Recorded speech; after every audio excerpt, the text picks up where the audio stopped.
Okay, before I get into my totally unbiased opinion on a show that I definitely didn't try to milk before, I should probably discuss what I've been these past few months because I can assure you that I am not dead, but I've simply been caught in a slug that is currently demotivating my motivation. I've just been a bit busy these past few months and haven't really felt any sort of drive to really upload anything. I did try to upload something, but because of schoolwork and other things, I have not really felt the need to upload that, and so I gave up. But I have decided to bless you guys with this video at least, because I can assure you that from now on I will try to upload more consistently. But as for my emotional, heartbreaking story, let's just get into what you people came here for. Okay, I don't want people to assume that I'm just some hater venting my jealousy toward the show's success, even though that's like half true. So let me just get some things I enjoy about the show. I'm sorry for stretching this intro so long, but I just want to make sure people know that I actually watched the show and didn't just pull this video out of my ass in order to generate some profits, just because I haven't uploaded, alright? Good animation, solid. I would probably go insane if I tried anything close to this. Overall good casting, you have 2 JoJo's, 1 Spanton, what more can you really ask for? Semi-good writing, it's a double-edged sword for me personally, but I can't deny that it does do a good job at tugging on the heartstrings. And before I get into my critiques, finally, because I've been stretching this intro out of my own ass for the past 2 minutes, I just want to say don't use this video to spread any negativity toward the Digital Circus team, because they are hardworking and passionate people, and don't deserve to have their work insulted by a guy that is lazy and hasn't uploaded in the past 6 months. Starting off, this isn't really a complaint, but I still feel like it's worth talking about, and that's the general setting of Digital Circus itself. Now don't get me wrong, the cartoon setting isn't bad necessarily. In fact, I think it's pretty smart because it gives us more flexible character and world building. But at the same time, it also kind of feels like it limits the show during some moments and sort of just creates less tension in some scenes. Some of the more action-packed sequences in Digital Circus kind of just feel like they're stretched out and are pretty bland overall, because we know the characters aren't really in danger because they're cartoons. Obviously, some rules are just there for advertising purposes. I get it, Daddy YouTube's very cruel. But at the same time, because they're in a cartoon, we don't really worry about them whenever they're faced with some kind of NPC, because they're not in any sort of danger aside from their crumbling mental state. You don't need to introduce these long, action-packed sequences that take up half the episode if the characters are just going to be transitioning from happy to sad or new mental state, yada yada. It isn't really necessary to include all this action when the characters literally have nothing to worry about, and it kind of just drives away from the main reason that I'm watching Digital Circus, which brings me up to my second point. The Amazing Digital Circus is a psychological show no matter which way that you look at it from, and I'm not trying to say that it can't have comedic effects or moments, or that it has to stick to these emotional elements 100% of the time. However, as a show that solidified itself as something mostly emotional, it should still mainly focus on these psychological elements, so some scenes just feel unnecessary or useless because they're random and don't advance anything in the plot. Furthermore, while build-up is necessary for some moments to improve the overall quality of the show, these moments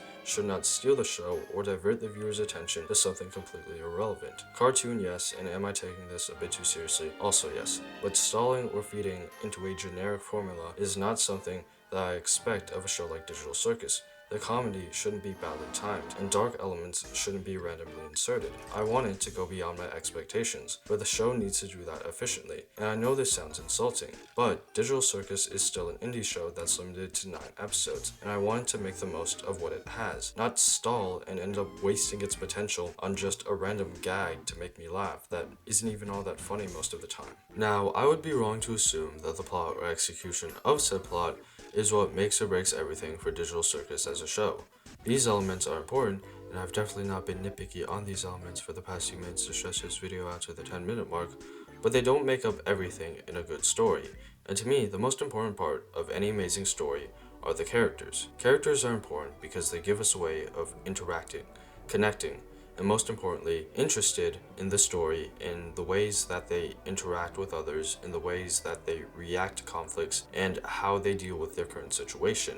And this is where I want to discuss my main point, and what makes Digital Circus feel underwhelming at times, and that's the development of the characters throughout each episode. Before you people start burning me at the stake, I just want to say that I don't think the characters in Digital Circus are actually bad. In fact, I'd say that episode 3 and 4 do a good job at being able to delve deeper into their respective characters. However, their development and the way that's handled does feel a bit weird to me. I admit I don't watch a lot of shows. I can't speak too much on what makes or breaks a good character. However, I am good at stealing others' opinions, and the point I want to bring up here is that characters are good not in what they do, but because of what they are. Actions of a character are important, but they have that value because they help demonstrate the role that a character plays in their respective story. Just to prove my point, let's talk about antagonists as an example. The point of an antagonist is to oppose the protagonist within the story, and if you want a good antagonist, you want them to either be well hated or well written. This is to keep the audience engaged, as you either show how horrible of a person this character really is, or whether or not their mindset, motives, or goals are interesting. Take Jimmy from Mouthwashing, for example. Spoilers ahead for the game, by the way. Jimmy is one of the most despicable characters that I've ever seen while playing a video game, not just because of his actions, which, while horrible, are not as bad as his mindset in person that's slowly revealed throughout the game. Jimmy is cowardly and constantly blames others for his actions, despite the fact that he's the one that is constantly tearing down and destroying the people and environment around him. And in the end, it's never been anything but his responsibility for what he does, and he's the reason behind all of the things that have come back to bite him. Similarly, Elf from Death Note is one of my favorite antagonists. And yes, there will be spoilers ahead for the show. If you ever see me mention any outside media source within future videos, expect at least 10 spoilers going in. El's unique for a number of reasons, whether it be how he parallels light, or just his intelligence and manner of speaking. But I like El for the small moments he has outside of the main plot, because they really just add to his overall depth as a character. El on the surface is this intellectual that is trying to outwit Kira in this cat and mouse chase between them. Pretty obvious, but at the same time, he is one of the most socially awkward and just goofiest characters that I've ever seen in normal situations. He is the world's greatest detective that almost catches the world's deadliest serial killer like many times throughout the show, but also gets flabbergasted when a girl kisses him, which just makes him not just one of my favorite antagonists, but also just one of my favorite characters of all time. It's important to note that there isn't anything inherently wrong with the Digital Circus cast. Having them go from these generic cartoon characters to something more realistic and human as the episodes progress is certainly something I can vibe with, but like I said before, the way that character development is managed, along with how it reveals the character's role within the story or improves upon it, is key to making things go above and beyond, which Digital Circus isn't necessarily bad at, but it also isn't very consistent with. The main issue I have here is just the overall timing of each episode. By timing, I mean how well is a character's development managed in their respective episodes as stated by Gooseworks, and to that I answer, pretty amazing in some parts, but also pretty bad in other parts. What frustrates me the most is that after episode 1, all the episodes had the potential to be amazing, perfect, wouldn't have me here whining like a baby making this video. But there are inherent flaws within each of these episodes that overall just drag them down, which is why I'm complaining about them here. Episode 2 and 4, for example, genuinely has amazing animation and overall writing, with episode 4 in particular doing a good job at being able to show character development over almost the entire course of the episode, which I think deserves a lot of props. However, both of these episodes are heavily undermined because Gooseworks is actually a 15-year-old Italian that chooses to return everything to zero specifically within the last 3 minutes. Which, okay, maybe this is just for comedic effect or maybe it's just a stylish transition, but don't you think getting rid of the development that you just spent the past 20 plus minutes working on and building up is a bit uncalled for? Similarly, while episode 3 doesn't have the same bizarre problem of flagging development, it does still struggle with managing the minutes for the actual characters. Now, Kinger's reveal in this episode is actually pretty beautiful, so I won't harp on that too much. But reminder, a good 10 minutes of his screen time are just jam-packed action. Not like build up is bad, but I prefer the more slow burn method present in episode 4. This wouldn't be a big deal, but remember, this isn't just an episode for Kinger. Gooseworks has actually stated that this is meant for both Kinger and Zubul. Looking at how Zubul's character was handled in this episode compared to Kinger's is just sad. They are given a total of 5 minutes out of a 25-minute episode, which is shockingly low. To be fair, Kinger is given a similar time for the main reveal of his character, about 4 minutes if we're being generous. However, those 4 minutes are actually impactful because they fully focus on showing the truth and reasons behind how he is. Zubul only has 2 minutes that are actually relevant for their character, but it is far less in depth as Kinger's and is mostly pushed to the side for the rest of the episode. I'm not saying that characters can or cannot have more focus on them throughout an episode, but this is just absurd, especially since the whole point of this episode was to give these characters development. Also, this next complaint isn't really a flaw, it's more just an observation that I'm worried will become a pattern later on, and that is the role of Pomni within the episodes. As the main character, I think it's to be expected that she is the main focus throughout most of the show, and I'm not saying like, oh, we should remove some of her screen time, because that's dumb. More like the way that she is focused on should be carefully managed, since she doesn't have the same experiences as the other members have with each other. So from a logical point of view, it's harder to justify her involvement in the other character's development since she doesn't have those connections. I think it's a question of, is it worth it to have Pomni build up these connections with other characters early on in the episode and potentially miss out on other options, or is it better to give her smaller moments that lack the build up for these developments to actually make sense or have impact?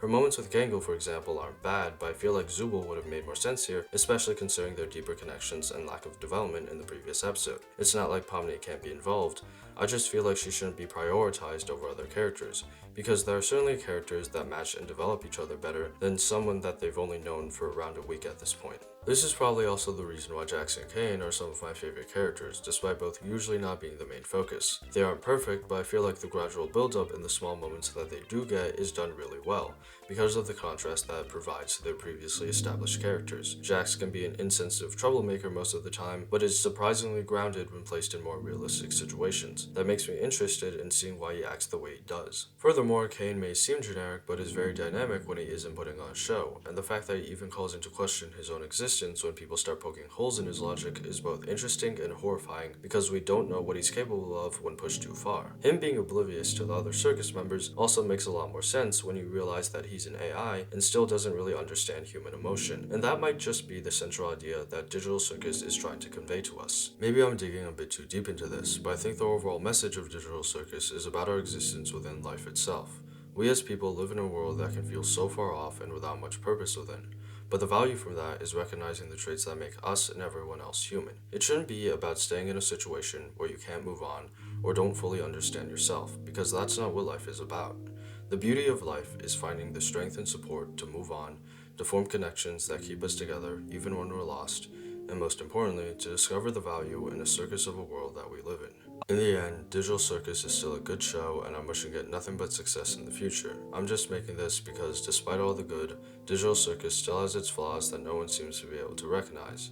But like I said before, don't use this fact to just spread hate. There are a lot of hardworking individuals behind Digital Circus that should have their work appreciated, so I thank any of you that are willing to listen to my moral delusions here. But most of all, thank all of you who have just subscribed or shown even the smallest amount of support just by viewing these. It means the world to me that all of you still have lives, but are willing to use your time to just watch me flap my gums, even after I disappeared for so long. I'll try my best to make more in the future, but for now... What the hell? Pomni! Hey, get out of my goat supply!